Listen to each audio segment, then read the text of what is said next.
Contudo, não haverá mais escuridão para os que estavam aflitos. No passado, ele humilhou a terra de Zebulon e de Naftali, mas no futuro honrará a Galileia dos gentios, o caminho do mar, junto ao Jordão. O povo que caminhava em trevas viu uma grande luz. Sobre os que viviam na terra da sombra da morte, raiou uma luz. Fizeste crescer a nação e aumentaste a sua alegria. Eles se alegram diante de ti, como os que se regozijam na colheita, como os que exultam quando dividem os bens tomados na batalha.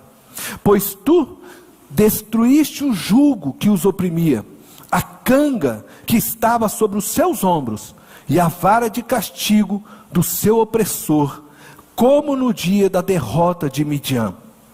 Pois toda bota de guerreiro usada em combate e toda veste revolvida em sangue serão queimadas, como lenha no fogo.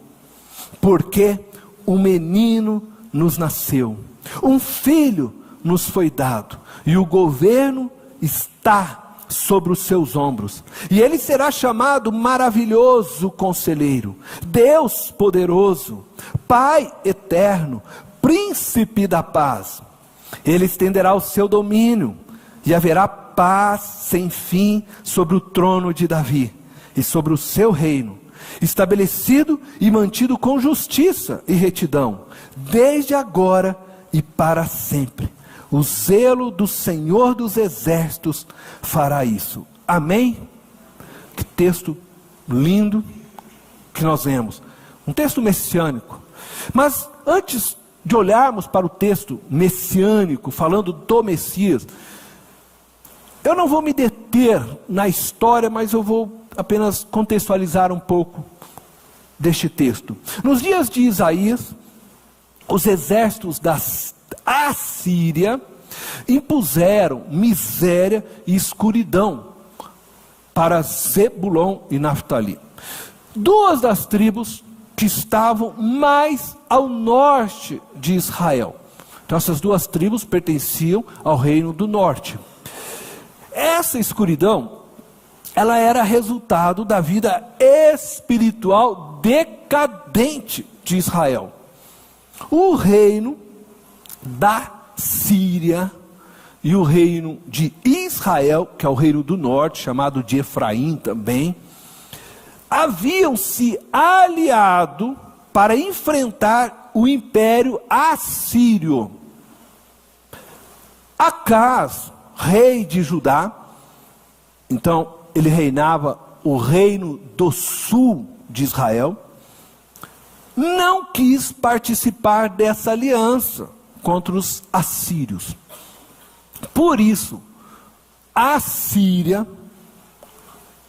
não confunda assírios com a Síria, por isso, a Síria e Israel invadiram Judá e sitiaram Jerusalém, com o intuito que de forçar a participação do reino de Judá nessa aliança anti-assíria. Nesse ambiente, então, se desenrola os capítulos de 7 a 9 deste livro de Isaías.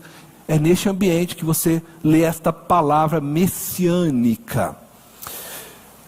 Isaías, ele se apresenta ao rei de Judá, Acaz, conclamando a não temer o reino da Síria e o reino de Israel, que estavam tentando forçá-lo a participar da aliança com eles contra a Síria.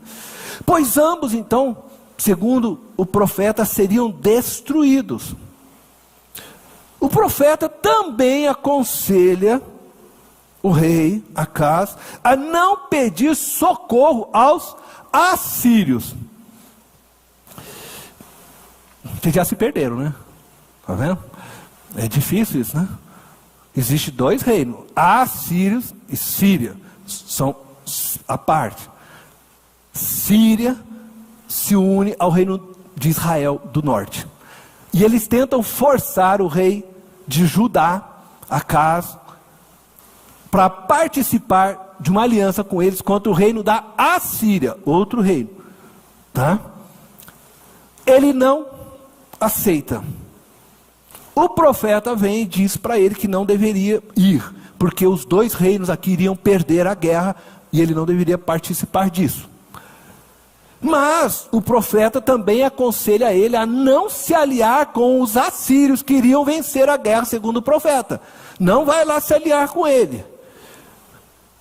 O rei não dá ouvidos ao profeta. Então Acaz não deu ouvido à palavra do profeta Isaías. E ele faz aliança. Ele então fortificou Jerusalém e fez essa aliança com os assírios. Isaías, então, consequentemente, foi o quê? Rejeitado pelo rei de Acaz, que não ouviu o que ele falou. E foi acusado de traidor pelo rei. E passa a ser perseguido, então, pelo rei.